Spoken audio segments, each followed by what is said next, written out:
आप अगर परमात्मा को पाना चाहते हो तो उसके कारण क्या है? क्यों पाना चाहते हैं हम परमात्मा को? तो सबके कारण अलग अलग रहते हैं। उसमें जो सबसे बड़े कारण मेरे सामने आए हैं, जितने सालों में भी मैंने पूछा और ऑब्ज़र्व किया है, तो सबसे बड़ा रीज़न आता है कि हमें कोई दुख ना आ जाए। यही है ना एक बड़ा रीज़न, कि ज़िंदगी जीते हुए हम बहुत डरे डरे से रहते हैं कि आज सब ठीक है, कल को ऐसा रहे ना रहे, क्योंकि हम अपने आसपास संसार को देखते हैं। एक छोटे बच्चे की ज़िंदगी अलग तरीके से शुरू हुई, बड़े हुए अलग, उससे बड़े हुए जिम्मेदारियां पड़ गईं, फिर उससे बड़े हुए बुजुर्गी में आ गए तो शारीरिक कष्ट, मतलब कुछ कुछ चलता रहता है। और कहीं ना कहीं परमात्मा को याद करने का एक बड़ा रीज़न जो है वो बन जाता है कि हमें दुख ना आए, कष्ट ना आए। फिर जब इंसान इस ज़िंदगी को जी लेता है, उसको समझ आनी शुरू हो जाती है। बुजुर्ग होना उसके लिए ज़रूरी नहीं है। ज़िंदगी में कई ऐसे एक्सपीरियंस, ऐसे अनुभव हमारे साथ हो जाते हैं, हमें छोटी सी एज में समझ आना शुरू हो जाता है कि ये ज़िंदगी जैसे हम संसार को देख रहे हैं जीते हुए, शायद इतनी नहीं है। इससे कुछ और गहरा मतलब है, इसका कोई और डीप मीनिंग है इसका। होता है ऐसे कई लोगों को फील। आप हाथ खड़ा करेंगे जिसको लगता है कि ज़िंदगी जीना सिर्फ ये जो दिख रहा है इतना ही नहीं है, इससे ज़्यादा भी है कुछ, है ना? तो ये अक्सर वैसे उन लोगों के साथ होता है जो ना कुछ चोटें खा लेते हैं अपनी लाइफ में, ठोकरें खा लेते हैं, कड़वे अनुभव, जिनके दिल टूटते हैं। मोस्टली कहते हैं ये जो एक्सपीरियंस हमें संसार में होते हैं ना, इनसे डरो मत, इनकी वजह से अपनी ज़िंदगी में कड़वाहट मत भरो, क्योंकि कहीं ना कहीं परमात्मा की एक ब्लेसिंग है। वो चोट उसी को देता है बड़ी, उसी को कष्ट बड़ा देता है जिसको उसने बड़ा करना होता है, अपने मार्ग पे लाना होता है। छोटे बच्चे को कोई जिम्मेदारी नहीं देता और घर के बड़े बच्चे को हर जिम्मेदारी दी जाती है। तो जब आपके ऊपर कोई कष्ट आता है, कुछ भी आता है, उसका मुकाबला करो, जो भी आपको ठीक लगता है करो, लेकिन दिल के अंदर ये उम्मीद, ये आस कभी मत छोड़ो कि मैं अकेला छोड़ दिया गया हूँ। दुख मिल रहा है तो सोचो तुम परमात्मा की नज़र में हो ज़रूर कहीं ना कहीं, ठीक है? और दूसरा रीज़न कि परमात्मा मिलेगा तो ही हम इस मरने, जीने, बार बार जन्म लेने के चक्करों से निकल सकेंगे। ये दो मेन रीज़न मेरे सामने आते हैं। दुख, दुख किसी भी तरह का हो सकता है, हेल्थ का, पैसे का, रिश्तों का, कुछ भी। और मैं ये आपको फिर कह रही हूँ, मैं हर बार कहती हूँ कि जब हम अभ्यास करते हैं, जब हम सिमरन करते हैं, जब हम परमात्मा का नाम लेते हैं, हम उसको पुकारते हैं, तो हमारा कुछ भी पर्पस रहता हो, उसके अलावा हमें बहुत सारे फ़ायदे मिलते हैं। आपको पता है, कल ही मेरी किसी से बात हो रही थी और बड़ी अच्छी एक बात मुझे उसमें सुनने में आई। उन्होंने बताया कि उनकी कोई बुज़ुर्ग हैं रिश्तेदार, और उनको डिमेंशिया की प्रॉब्लम हो गई है। डिमेंशिया जैसे कि आप बुज़ुर्ग हो जाते हैं तो भूलने लग जाते हैं बातों को, उसको डिमेंशिया कहते हैं। तो वो मुझे बता रहे थे कि वो बात करते हैं, बड़े अच्छे से करते हैं, और जो ही आप उनकी तरफ से मुड़ के बाहर निकलोगे तो वो भूल जाते हैं कि मेरे कमरे में कौन आया था। उनके शायद बेटे की भी डेथ हो गई, तो वो भूल जाती हैं थोड़ी थोड़ी देर में इस बात को कि उनका बेटा नहीं है। वो ऐसी ही बात करती हैं जैसे वो काम पे गया हुआ है या कुछ।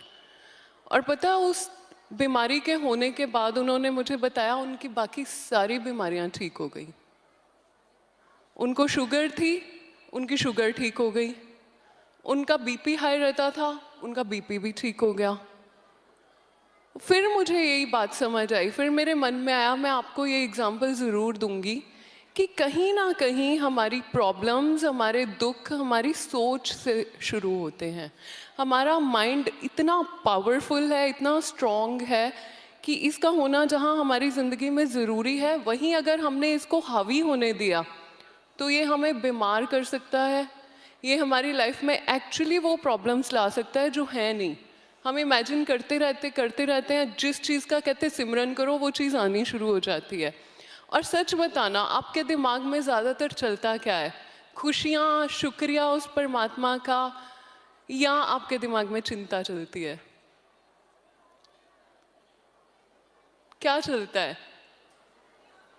चिंता ज़्यादा चलती है ना। मैं भंडारे के दिनों की बात नहीं कर रही। घर में अगर आप सुबह उठे तो कोई ना कोई चिंता, रात को सोए तो कोई ना कोई चिंता, बच्चों को देखते ही थोड़ी देर खुश हुए फिर इनकी चिंता। जो सिमरन करोगे वो आप अपने अंदर अपनी ज़िंदगी में इनवाइट करोगे। ये एक मंत्र याद रख लेना। भक्ति करना, परमात्मा का स्मरण करना क्यों ज़रूरी है? क्योंकि सीधी सी बात, ये जो माइंड है ये जिस चीज़ का सिमरन करेगा उसी चीज़ को अपनी ज़िंदगी में वेलकम करेगा, इनवाइट करेगा। तो ये जो एग्जाम्पल मैंने उन बुज़ुर्ग माता जी की आपको दी, एक समझ लीजिए बुढ़ापे में आके एक इंग्लिश में कहते हैं ब्लेसिंग इन डिस्गाइज। जब एक आशीर्वाद रूप बदल के आता है। उनकी बीमारी है तो बीमारी, भूलने की बीमारी, डिमेंशिया, लेकिन वो उनके लिए वरदान बन के आया। उसके आते ही उनकी बाकी सारी बीमारियां छूट गई। अगर वो इस बात की चिंता में लग जाती कि बेटा चला गया, जवान बेटा किसी का चला जाए, वो इंसान टूट जाता है, फिर वो कुछ और चीज़ पे फोकस नहीं कर सकता।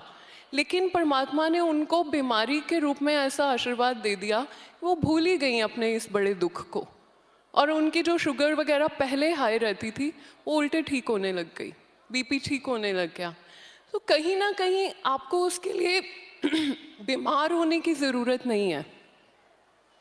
जब हम बार बार मेडिटेशन, अभ्यास, सिमरन की बात करते हैं तो कहीं ना कहीं आपके पास ये टूल, ये हथियार खुद से है कि आप खुद फैसला ले सकते हैं कि मुझे अपने इस कॉन्शियस माइंड को, इस जागृत जो दिमाग है, इसको कितनी पावर देनी है, कितनी ताकत देनी है। ताकतवर तो ये बहुत है, लेकिन हमारे पास वो बटन है जहां हम इसकी पावर को स्विच ऑफ भी कर सकते हैं। और वो सबसे बड़ा हथियार कौन सा है? अभ्यास, मेडिटेशन, सिमरन। हम बिना बीमार हुए, बिना कोई नुकसान किए खुद का, कॉन्शियस माइंड से, इस जागृत मन की अवस्था जो हर वक्त हमें मजबूर करती, सोचे जाओ सोचे जाओ सोचे जाओ सोचे जाओ, और फिर हम थक जाते हैं, फिर हमारा बीपी हाई रहना शुरू हो जाता है, हमें नींद आनी बंद हो जाती है। इस चीज़ से बचने का, कॉन्शियस माइंड से दूर जाने का, ब्रेक लेने का एक बहुत अच्छा उपाय है मेडिटेशन। उसका दूसरा सबसे बड़ा फ़ायदा पता क्या है? हमारे अंदर एक अवचेतन मन होता है। आप लोगों ने सुना होगा ना, मेरे अंदर से आवाज़ आई, मुझे अंदर से प्रेरणा आई। वो अंदर कौन है? वो कोई अलग तो नहीं है, मैं विभूति हूँ, लेकिन मेरे अंदर कौन बैठा है जब मुझे अंदर से आवाज़ आती है? वो कोई अलग विभूति तो नहीं है, वो मेरा खुद का अवचेतन मन है। इसको हम सबकॉन्शियस माइंड, आत्मा, सब कुछ कहते हैं। तो जब हम मेडिटेशन में उतरते हैं तो हमारा ये जो चेतन मन है ना, ये जो दिमाग चलता रहता है, आंखों ने देखा, उसने ये कपड़े पहने हैं, उसको गुस्सा आ रहा है, इससे हम थोड़ी देर ब्रेक लेते हैं। और जब हम भीतर उतरते हैं तो जो परमात्मा की रोशनी, जो आत्मा इतनी समझदार है, हज़ारों जन्म हम ले चुके हैं, वो सारी विजडम अपने साथ लेके चलती है। वो कहीं खोती नहीं है। विजडम जो हम पीछे जी के आए हैं वो कहीं खो नहीं गया, वो आज भी हमारे भीतर है। लेकिन भीतर जाता कौन है? हम तो इसी में बिजी हो गए ना जो हम इस जन्म में बन के आए। जब आपने इसको स्विच ऑफ करना और भीतर की रोशनी को देखना और भीतर की आवाज़ को सुनना शुरू किया, तो परमात्मा उस आवाज़ के रूप में आप तक पहुंचता है खुद। तो चेतन मन से छुटकारा और अवचेतन मन से सलाह लेना, उनकी बात सुनना, वो जो स्टेज आती है वो है मेडिटेशन की स्टेज।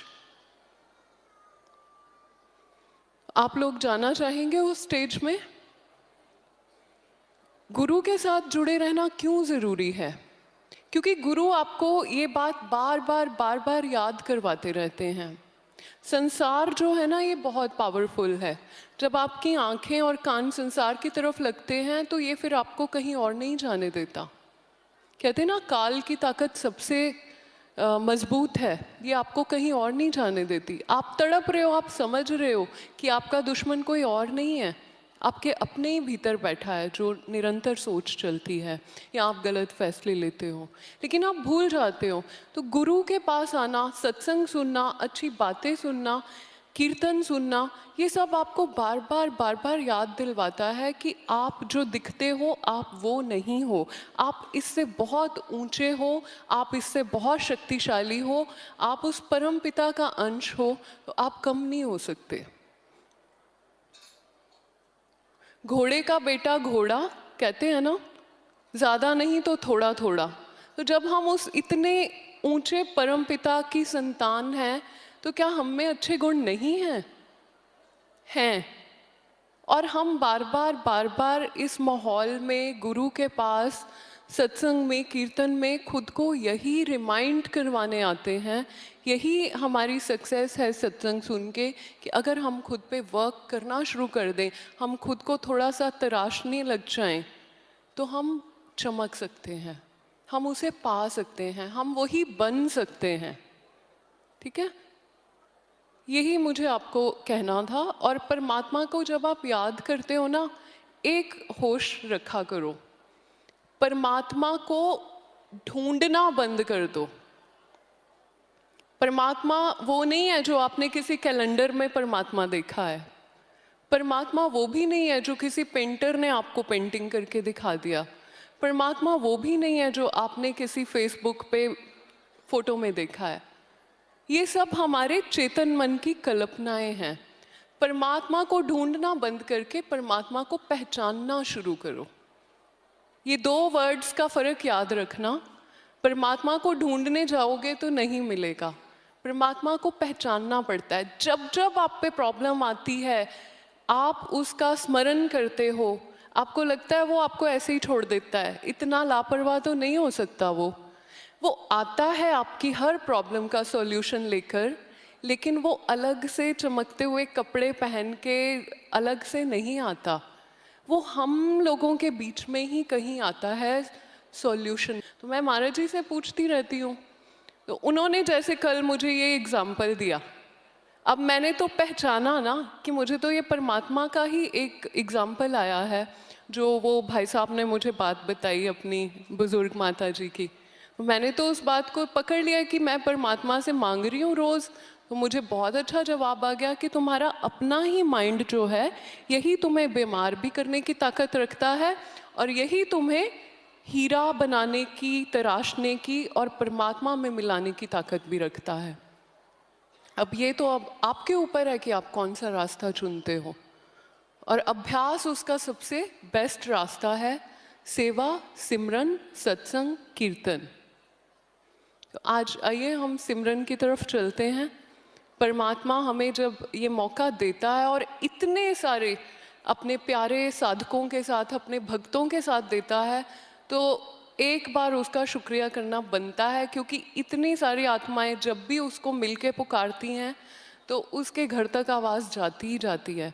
और ये मौका आप खड़े होके घर में बोलो, गली में, मोहल्ले में बोलो, कोई नहीं आपकी बात सुनेगा। थोड़े लोग मिलेंगे आपको, लेकिन बहुत लोग नहीं मिलेंगे। तो आज इतनी इतनी महान पवित्र आत्माएं हमारे साथ बैठी हैं, आज हम सब मिलके उसका नाम पुकारेंगे, क्यों नहीं सुनेगा? दौड़ के आएगा वो। पहचानना आपने है, किसी भी रूप में आ सकता है। इसीलिए महाराज जी ने सरबत का भला और दास धर्म से जाया ना, कि एक दूसरे से प्यार करो। अगर आप भक्ति करते जा रहे हो और एक दूसरे के लिए आपके मन में प्यार नहीं है, रिस्पेक्ट नहीं है, तो आपकी भक्ति कहीं ना कहीं अधूरी है। तो हर लेवल पे अपने आप को और अच्छा करते जाओ।